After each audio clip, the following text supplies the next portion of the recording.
Halo, sebenarnya Dedi Orang Jabara. Akhirnya setelah sekian lama kawan-kawan, hari yang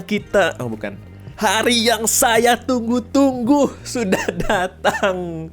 Akhirnya channel ini diberikan keyboard. Yes. Terima kasih ya untuk Vortex Series. Nah, ini bisa dibacakan di sini yang telah mengirimkan keyboard. Tapi tenang, saya tetap berusaha seobjektif mungkin dalam review kali ini. Dan tidak hanya itu saja kawan-kawan, Vortex Series dan Orang Jabara telah menyiapkan suatu kejutan yang luar biasa untuk kalian semua. Jadi nonton terus sampai selesai. Oke, cukup basa-basinya. Jadi intinya keyboard apa yang kita bahas kali ini, Abang Orang Jabara? Ya, jadi yang akan kita bahas kali ini adalah VX5 Pro Metal Edition Metal. Iya, jadi garis besarnya VX5 Pro ini adalah kode untuk varian 60% dari Vortex Series. Dan seperti keterangan di belakang namanya, yaitu Metal Edition. Keyboard yang saya pegang ini adalah varian aluminium case CNC. Mantep banget. Oke, langsung saja gue bakal bahas urut dari yang paling luar sampai ke dalam-dalam keyboardnya kawan-kawan. Mulai dari box, Vortex Series masih mempertahankan ciri khasnya dengan menggunakan box vintage-nya kawan-kawan. Enggak, tapi gue tetap dengan statement gue setiap ngebahas Vortex Series, selama box vintage-nya ini bisa menekan harga jual, gue gak bakal protes kawan-kawan. Tapi tenang kawan-kawan, saat kita membuka box ini, satu hal perbedaan yang langsung terlihat, mereka sudah menggunakan PE foam untuk membungkus keyboardnya. Mantap. Jadi at least mereka sudah tidak menggunakan kantong plastik lagi untuk membungkus keyboardnya. Dan manualnya juga sekarang jauh lebih simple, cuma selembar doang, tapi lebih terdesain dengan baik kalau menurut gua. Tapi kalau menurut gua sepertinya bakal lebih baik kalau bahan kertasnya seperti dulu ya kawan-kawan. Tetap menggunakan art karton, jadi ya nggak bakal cepat rusak. Apalagi keyboard ini banyak banget multimedia dan function key-nya. Jadi ya manual ini bakal kepake banget sih kalau menurut gua. Dan untuk software-nya juga kita dikasih tahu di manualnya, kalian bisa download di website Vortex Series. Dan tampilannya agak beda ya dari software-software yang biasanya. Tapi sama-sama kok pengaturannya ada. Dan untuk pernak-pernik di sini juga spesial kawan-kawan, karena kita dikasih coil cable. Ya kalau keycap dan switch puller 2-in-1 seperti ini ya udah wajib lah ya, harus ada sekarang ini. Dan kalau dilihat dari Tokopedia sih seharusnya apapun pilihan switchnya kalian dapat ini ya kawan-kawan. Dan kalau menurut gue sih not bad ya coil cable-nya. Mereka juga sudah menggunakan outer tech flex, jadi seharusnya lebih awet. Paling diameter gulungannya aja sih ya kalau menurut gue ini ya kurang gede, cuman sisanya oke kalau menurut gue. Dan kita mulai bahas keyboardnya.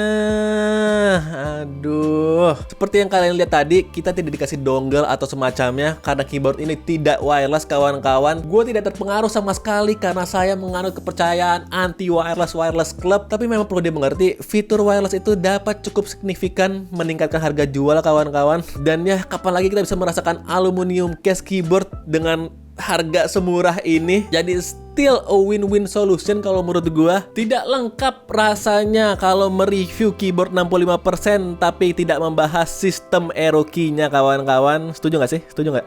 Dan di VS5 ini yang perlu kita lakukan adalah menekan Fn plus garis miring untuk mengubah alt menu kontrol dan garis miring menjadi arrow key. Jadi istilahnya toggle lah ya kawan-kawan, bukan hold Fn. Dan kalau menurut pendapat gua agak ribet sih ya. Kalau kita lagi search Google misalkan, kita harus aktifin dulu arrow key-nya buat milih suggestion ke bawah, baru nonaktifin lagi. Dan tips dari gue, kalau kalian lagi ngedit ya misalkan kawan-kawan, ya aktifin aja arrow key-nya ya kawan-kawan, nggak usah dimatiin karena ya kalian kan nggak bakal pakai juga ini garis miring dan tanda tanya. Jadi kesimpulannya not bad lah ya sistem arrow key-nya. Lanjut, mungkin dari kalian ada yang penasaran, Bang, itu tangan apa nggak pegel Bang megangin keyboardnya melulu? Jawab jujur, sangat pegel. Ya karena memang jujur ini solid banget ya kawan-kawan aluminium case-nya. Nggak perlu ya gue tes ngebending-bending gini ya, udah pasti nggak bakal gerak. Bentuknya simple, nggak ada kayak engraving gitu di bawahnya. Dan untuk warna, awalnya gue pernah lihat sedikit foto-fotonya di Tokopedia dan gue sempat mikir itu abu-abu sama hijau ya, apa sih? Tapi ternyata pas keyboardnya sudah datang kawan-kawan, it's not a grey kawan-kawan. Ini midnight green seperti namanya. Gue kira tuh midnight green itu karena keycapnya hijau-hijauan biar namanya keren gitu ya, dikasih nama midnight green. Ternyata memang aluminium case-nya itu hijau-hijauan gelap metalik gitu kawan-kawan. Dan jujur setelah dilihat-lihat lama, cakep ya perpaduan warna case dan keycapnya ya. Cukup nyambung juga ternyata. Itu tuh agak ngingetin gue sama satu buku yang gue punya.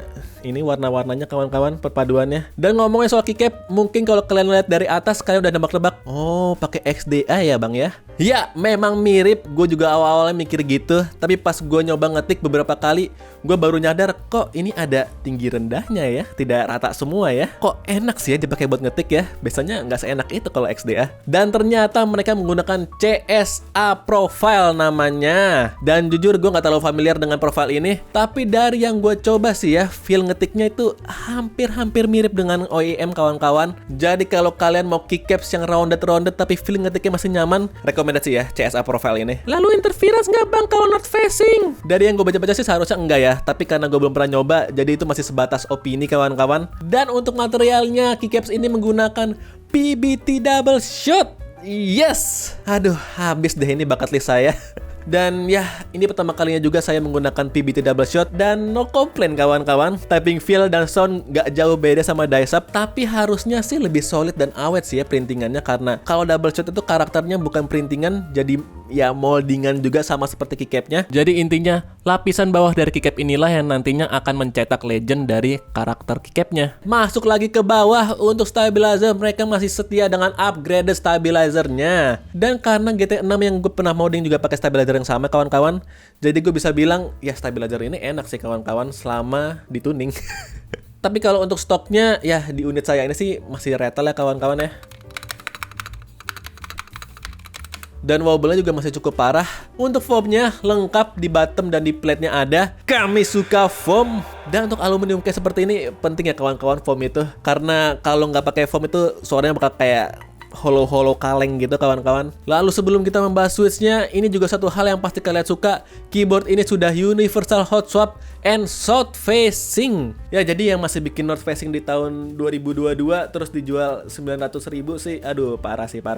Namun masih seperti GT6 kemarin, row atas dari keyboard ini masih menggunakan orientasi north facing. Jadi kelemahannya paling bakal ada gap LED antara row angka dan QWERTY karena arah LED-nya berlawanan. Apalagi kalau kalian menggunakan switch yang top housing itu POM material contohnya, ya itu bakal ketara banget sih ya gapnya. Tapi kalau interference sih nggak bakal ngaruh kalau menurut gue. Untuk switch puji Tuhan gue ditawarin untuk memilih variannya di atas OTemu. Terima kasih Vortex Series. Dan yang gue pilih adalah JWK Ultimate Black Smoky. Orang bisa ngomongnya JWK apa JWIK sih? Kayak JWIK ya. Kenapa pilih yang ini? Karena ya penasaran saja kawan-kawan. Belum pernah nyoba JWK dan saya lihat sih harga switchnya paling mahal ya kawan-kawan. Jadi dan untuk typing soundnya di keyboard ini sih lebih terasa clicky sih kalau menurut gue, tapi nggak terlalu high pitch. Untuk typing feel-nya ya tipikal black switch sepertinya, cukup berbobot, tapi karena switch ini sudah factory loop tetap smooth walaupun berbobot kawan-kawan. Tapi jujur waktu gue nyobain switch ini ya it's not my favorite one kawan-kawan. Tapi bukannya jelek, yang gue notice sih wobble dari stemnya ini cukup berasa ya. Jadi kalau gue ngetik itu rasanya gimana ya jelasin ya, kayak rada cracky gitu ya. Cracky itu bahasanya orang Jabara ya kawan-kawan, itu bakal dipatenkan. Still ini budget linear switch yang solid banget kalau menurut gua. Kalau kalian mau typing feel yang lebih aman, mungkin kalian bisa pilih yang Gateron Pro Yellow. Tapi kalau kalian agak bosen dengan typing feel yang gitu-gitu aja, recommended banget sih kalau menurut gua cobain yang JWIK ini, karena cukup unik kalau menurut gua typing feel-nya. Untuk harga yang paling murah kalian bisa pilih varian Barebone dengan harga 799.000 atau yang varian OTemu dengan harga 980.000. Sedangkan yang paling mahal adalah varian JWIK dengan harga 1.110.000. Dan ya untuk keyboard aluminium case itu murah banget sih kalau menurut gua. Apalagi juga pilihan warnanya masih banyak. Jadi kalau kalian mau cek, link Tokopedia Vortex Series ada di deskripsi di bawah. Oke, daripada kalian cuma mengira-ngira, lebih baik kita langsung dengar saja stok typing testnya.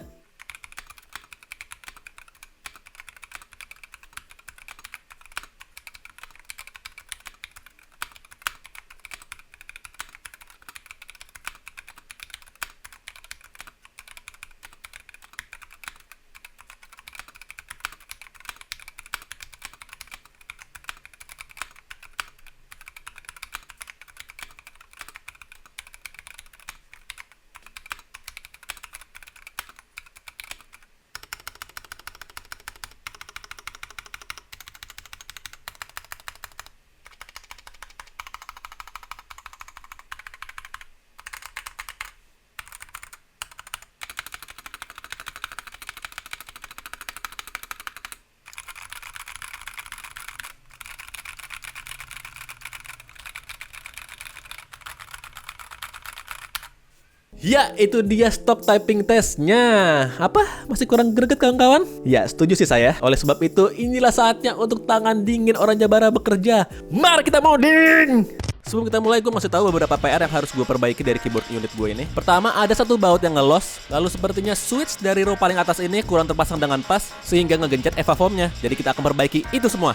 Dan yang akan gue lakukan pada modding kali ini lebih ke arah penyempurnaan. Jadi tidak ada satupun komponen yang akan gue ganti. Simpel aja. Modding yang pertama kita lakukan adalah Tempest mode. Dan pada modding kali ini gue cuma menggunakan satu layer tab karena tabnya sudah habis kawan-kawan. Hehe. Lalu seperti biasa kita pasang PE foam di atas PCB-nya. Dan jangan lupa lubangi bagian lubang center pole untuk switch-nya. Lalu potong PE foam-nya di bagian stabilizer. Dan yang gak kalah penting, lubangi bagian bautnya nembus sampai ke tab di belakangnya. Sebenarnya saya sudah berusaha sebaik mungkin supaya stiker ini tidak rusak, tapi ya akhirnya rusak juga. Ya nggak apa-apa lah ya, malah kita bakal jadi lebih all out untuk nge-modding keyboard ini. Untuk stabilizernya sebenarnya gue udah pasang holy mode, tapi ternyata stabilizernya malah jadi mushy. Jadi seperti biasa, gue cabut holy mode-nya dan gue kasih wire-nya Krytox 205 grade 0 yang banyak. Dan jangan lupa gue juga pasang band aid mode di plate-nya biar stabilizer tidak goyang-goyang. Oh ya, dan gue sudah loop switch-nya saat live streaming. Video live-nya ada di channel ini, jadi bisa dicari. Dan seperti biasa, ya orang Jabar selalu menghadapi sebuah masalah setiap modding. Kali ini keyboardnya itu nggak mau masuk ke dalam case-nya. Aduh, nggak tahu kenapa. Gue sampai mau nangis ini masukin keyboardnya. Akhirnya gue putuskan untuk mencabut semua switch-nya dulu. Lalu gue pasang keyboardnya mulai dari PCB-nya. Oh ya, dan platformnya udah gue potong-potong ya ujungnya kawan-kawan biar nggak kegencet sama switch-nya. Dan untuk masalah baut yang ngelos tadi, gue sudah masukin semacam gulungan tape gitu ke dalam lubang bautnya. Walaupun nggak kelihatan ini ketutupan kepala, tapi intinya bautnya udah nggak ngelos. Sebenarnya gue agak was-was ya kawan-kawan, karena dengan cara memasang switch seperti ini kita nggak bisa menahan hot swap soketnya. Jadi aduh rawan banget ini bisa copot hot swap soketnya. Dan jeng jeng, kenapa ini tiba-tiba ada dua keys yang nggak bisa kebaca? Aduh. Gue hanya bisa berdoa kawan-kawan sambil mencoba memasang dan memasang lagi switchnya. Dan kok masih nggak bisa ya? Aduh, jangan-jangan beneran copot ini hot swap soketnya. Gue hampir putus asa. Aduh, kalau beli sendiri mah nggak apa-apa deh. Ini dikasih keyboardnya. Aduh. Namun secercah harapan muncul kawan-kawan. Gue coba pasang Gateron Yellow di keys tersebut. Dan tiba-tiba bisa. Wow. Jadi feeling gue sepertinya ini cuma masalah pin yang kurang pas aja masuknya. Dan pas gue coba lagi bener-benerin pinnya, akhirnya bisa kawan-kawan. Aduh, Tuhan itu memang baik kawan-kawan. Dan sentuhan terakhir, gue pakai sisaan Eva foam yang tadi gue potong untuk mengisi gap lubang di stabilizer spasinya. Dan gue juga tambah-tambahin lagi band aid di sekitar stabilizer spasinya karena masih agak goyang-goyang dikit. Dan akhirnya modding ini selesai dengan aman. Dan kita akan dengarkan final typing testnya kawan-kawan. Let's go.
Ya, setelah melewati lika-liku permodingan yang sempat membuat saya hampir putus asa kawan-kawan, akhirnya keyboard ini selesai di modding. Dan jujur kalau menurut pendapat gue, ya setelah di modding, potensi maksimal dari keyboard ini mulai kelihatan sih ya. Enak banget kawan-kawan.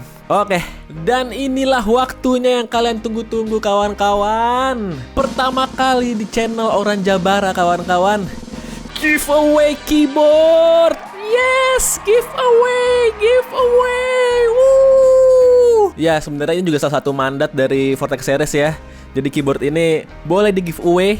Dan ya kalau bukan mereka yang nawarin, gue gak bakal berani sih minta giveaway. Jadi ini atas izin Vortex Series, keyboard ini akan di giveaway kawan-kawan. Ya salah satu alasan kenapa gue modding dulu ini keyboard, gak langsung gue kasih begitu aja originalnya, karena gue berharap kalian yang mengikuti giveaway ini adalah kalian yang memang benar-benar ingin menggunakan keyboard ini kawan-kawan bukan hanya ingin garansinya saja atau dijual segala macam. Dan ya, kalian nggak perlu capek-capek lagi ngelubing karena gue udah lubing full ini keyboard. Kurang baik apa Orang Jabara kawan-kawan untuk kalian. Memang masih belum sempurna sih moddingan gue kali ini. Seperti spasinya ini masih ada wire tickingnya sedikit. Jadi ya sebenarnya modding gue kali ini belum terlalu all out sih. Tapi ini tugas kalian kawan-kawan yang nanti akan mendapatkan keyboard ini secara gratis untuk menyempurnakannya lagi. Iya. Dan cara giveaway sangat mudah.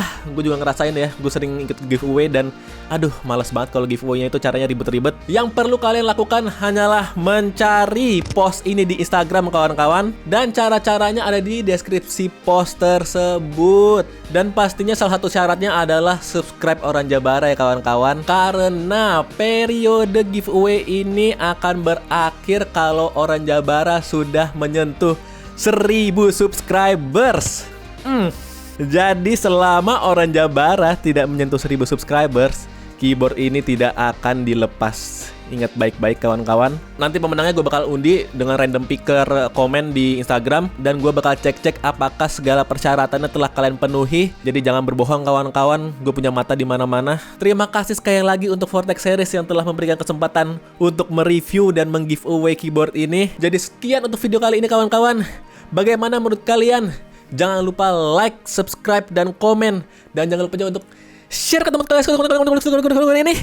Saya Orang Jabara, pamit undur diri. Tuhan memberkati everybody. And bye. So ya, nice banget sih ya kalau menurut gue.